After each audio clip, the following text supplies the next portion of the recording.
Bismillahirrahmanirrahim. Assalamualaikum warahmatullahi wabarakatuh. Kita lanjutkan pertemuan mata kuliah pengantar bisnis.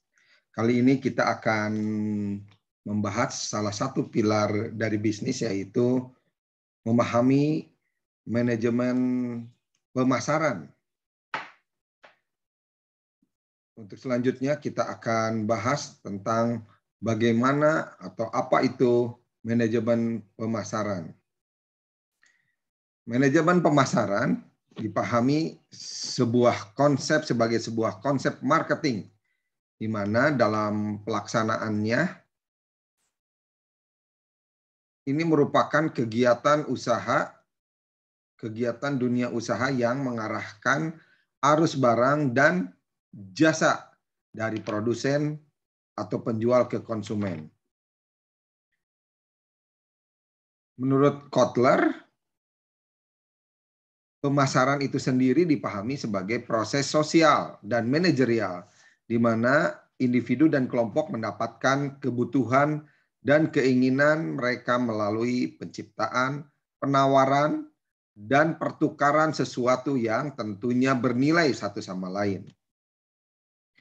Sehingga dipahami bahwa manajemen pemasaran merupakan proses perencanaan dan pelaksanaan konsepsi, penentuan harga, promosi, dan distribusi ide-ide baik barang maupun jasa untuk menciptakan pertukaran yang tentunya memuaskan tujuan-tujuan individu dan tujuan-tujuan organisasi.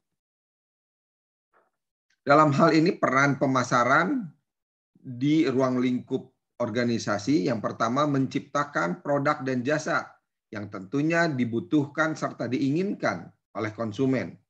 Yang kedua, penetapan harga yang bersaing dan terjangkau oleh konsumen. Yang ketiga, memahami pendistribusian barang sesuai dengan jadwal yang telah ditetapkan, serta mempromosikan barang dan jasa agar tentunya bisa lebih dikenal, lebih diminati, dan selalu diingat oleh para konsumen. Selanjutnya, evolusi konsep pemasaran. Di sini evolusi konsep pemasaran muncul seiring dengan perubahan orientasi perusahaan dalam menghadapi persaingan. Adapun konsep-konsep tersebut berkaitan dengan konsep produksi atau production concept, konsep produk itu sendiri, konsep penjualan, konsep pemasaran, dan konsep sosial kemasyarakatan atau sosial konsep. Dalam ruang lingkup produk konsep, konsep ini merupakan satu konsep tertua di mana di dalamnya dipahami bahwa konsumen akan menyukai produk yang tersedia secara luas dan mudah dalam mendapatkannya. Tentunya disertai harga yang rendah atau murah. Orientasinya, manajer yang berorientasi pada konsep produksi akan fokus dan berkonsentrasi pada pencapaian efisiensi produksi yang tinggi dan pencapaian cakupan distribusi yang luas. Yang kedua, penekanan pada produk konsep. Di sini dalam konsep ini konsumen akan menyukai produk yang memberikan kualitas dan kinerja yang paling baik.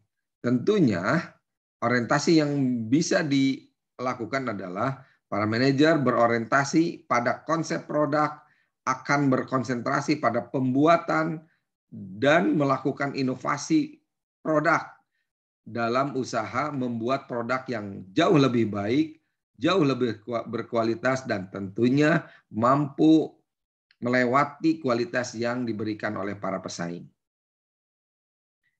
Konsep yang ketiga, selling concept. Menurut konsep ini, konsumen jika dibiarkan sendiri biasanya tidak akan membeli produk sebuah perusahaan dalam jumlah yang banyak, sehingga harus diberikan stimulan atau dorongan atau juga rangsangan.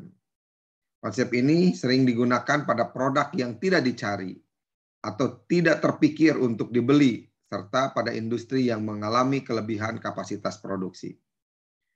Orientasinya, para manajer yang berorientasi pada penjualan akan berkonsentrasi pada usaha penjualan melalui berbagai promosi yang gencar dan memunculkan desire, minat beli dari konsumen dan merangsang pembelian yang lebih banyak.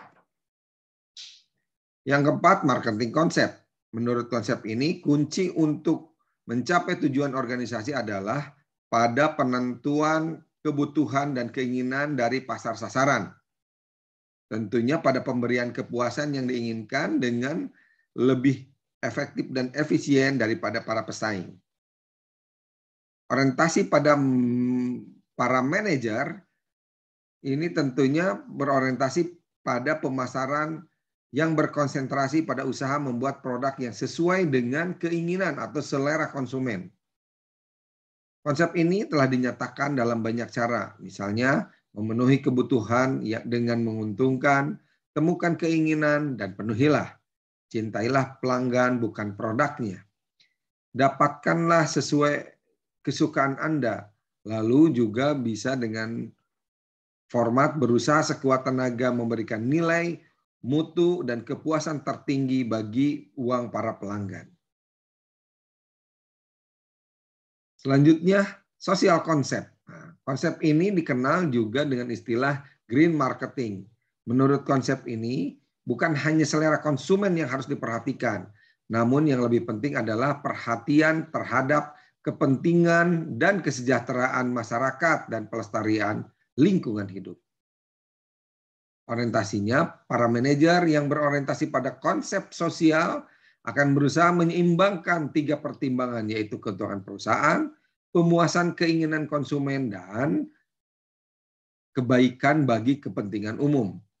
Manajer juga berusaha membuat dan menjual produk yang ramah lingkungan, tidak merusak alam atau sumber alam, serta ikut bertanggung jawab atas segala kondisi dan kepentingan sosial lainnya. Dalam menjalankan bisnis, tentunya harus diperhatikan 4 pilar konsep pemasaran.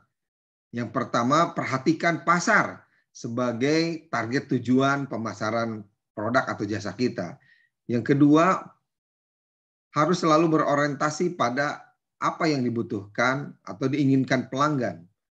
Lalu yang ketiga, koordinasi dan integrasi dari kegiatan-kegiatan pemasaran secara terpadu. Dan yang keempat, orientasi laba melalui berbagai kepuasan pelanggan yang di dalamnya ada profitabilitas. Kita lihat perbandingan pilar konsep penjualan dan konsep pemasaran. Pada konsep penjualan, titik permulaannya dari pabrik, fokusnya ke produk, alatnya menggunakan penjualan dan promosi, dan hasil akhirnya mendapatkan laba melalui jumlah penjualan. Berbeda dengan konsep pemasaran, titik permulaannya dari pasar. Fokusnya pada apa yang dibutuhkan pelanggan, alatnya adalah pemasaran yang terpadu dan terintegrasi, lalu hasilnya adalah laba melalui kepuasan pelanggan yang berkelanjutan. Pasar diistilahkan sebagai sesuatu yang menunjukkan adanya sejumlah pembeli dan penjual yang melakukan transaksi pada satu produk. Pasar terdiri dari semua pelanggan potensial yang memiliki kebutuhan atau keinginan, wants and need, tertentu, serta mau dan mampu turut dalam pertukaran untuk memenuhi kebutuhan atau keinginan itu. Dipahami bahwa pemasaran berarti aktivitas manusia yang berkaitan dengan pasar atau keinginan manusia yang berhubungan dengan pasar. Pemasaran juga dimaksudkan upaya untuk mewujudkan transaksi yang mungkin terjadi dalam memenuhi kebutuhan dan keinginan manusia.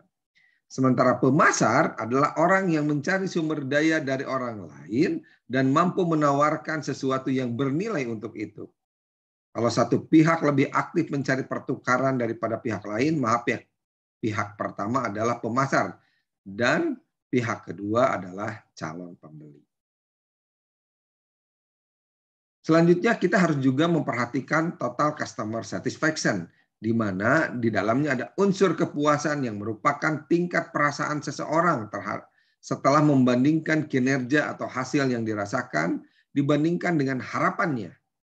Sementara peraihan tingkat kepuasan ini merupakan fungsi dari perbedaan antara kinerja yang dirasakan dengan harapan yang ada. Untuk itu, kita pahami ada 3 tingkatan kepuasan pelanggan. Yang pertama, memenuhi kebutuhan-kebutuhan dasar pelanggan. Misalkan, wiraniaga toko daging A menunjukkan jenis daging yang dibutuhkan kepada seorang pelanggan. Ia menanyakan berapa kilogram yang diperlukan, kemudian ditimbang dan dibungkus. Itu tentunya secara dasar pelanggan ingin mendapatkan produk yang terbaik. Yang kedua, memenuhi harapan pelanggan dengan cara dapat membuat mereka akan kembali lagi. Wiraniaga di toko B menunjukkan jenis daging yang dibutuhkan seorang pelanggan. Lalu ia menunjukkan jenis daging yang sesuai dengan masakan. Misalkan masakan rendang, masakan soto, masakan lainnya.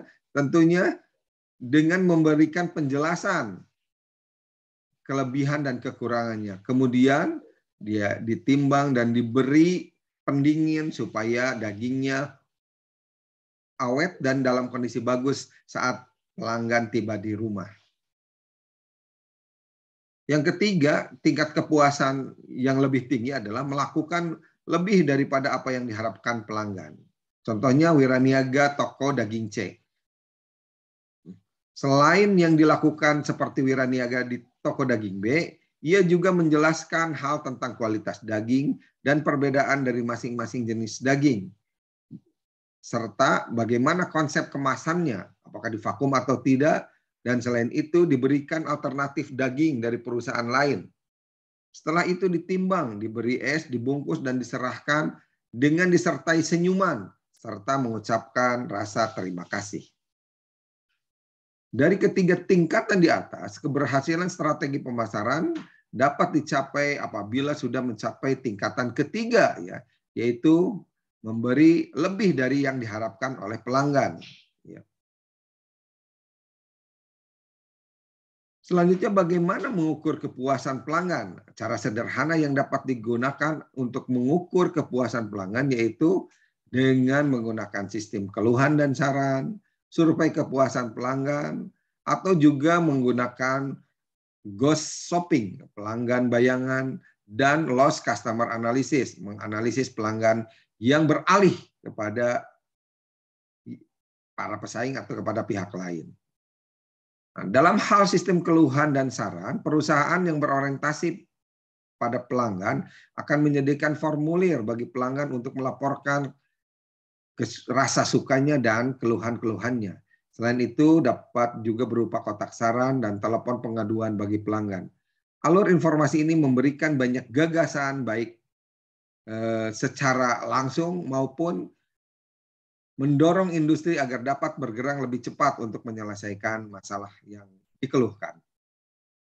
Yang kedua, survei kepuasan pelanggan. Perusahaan tidak hanya menggunakan tingkat keluhan sebagai ukuran kepuasan pelanggan, tetapi perusahaan secara responsif mengukur kepuasan pelanggan dengan mengadakan survei berkala, misalkan dengan mengirimkan daftar pertanyaan atau menelepon secara acak dari para pelanggan untuk mengetahui perasaan mereka terhadap berbagai kinerja perusahaan atau juga kinerja perusahaan pesaingnya. Yang ketiga, ghost shopping, pelanggan bayangan. Pelanggan bayangan dilakukan dengan menyuruh orang yang berpura-pura menjadi pelanggan dan melaporkan kekuatan maupun kelemahan yang dialami waktu membeli produk dari perusahaan sendiri maupun pesaingnya. Selain itu, pelanggan bayangan melaporkan kinerja wiraniaga yang menangani produk tersebut, apakah melayani dengan baik atau asal-asalan. Yang keempat, analisa pelanggan yang beralih, lost customer analysis. Perusahaan dapat menghubungi pelanggan yang tidak membeli lagi atau berganti pemasok untuk mengetahui apa penyebabnya. Apakah karena harganya tinggi, atau pelayanan yang kurang baik, atau produk yang kurang dapat diandalkan, dan lain-lain. Sehingga dari sini dapat diketahui tingkat kehilangan pelanggannya.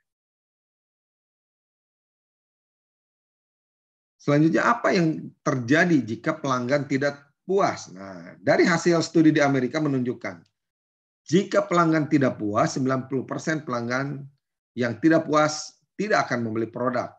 Setiap pelanggan yang tidak puas akan menceritakan kepada paling sedikit 9 orang lainnya.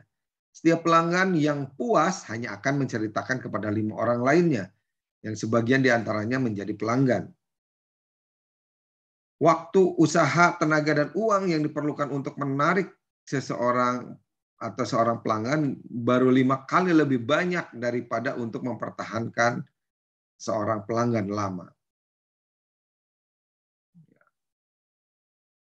Selain itu, kita lihat hasil studi dari National Productivity Board di Singapura menunjukkan bahwa 77 responden yang menyatakan yang tidak puas atau pelanggan yang tidak puas menyatakan tidak akan kembali jika mendapatkan pelayanan yang buruk dari restoran atau pusat perbelanjaan atau dari servis counternya.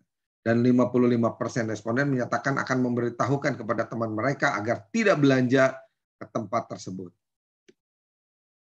Demikian pembelajaran kita tentang manajemen marketing. Mudah-mudahan bermanfaat. Terima kasih atas perhatiannya. Kita berjumpa di pertemuan selanjutnya. Assalamualaikum warahmatullahi wabarakatuh.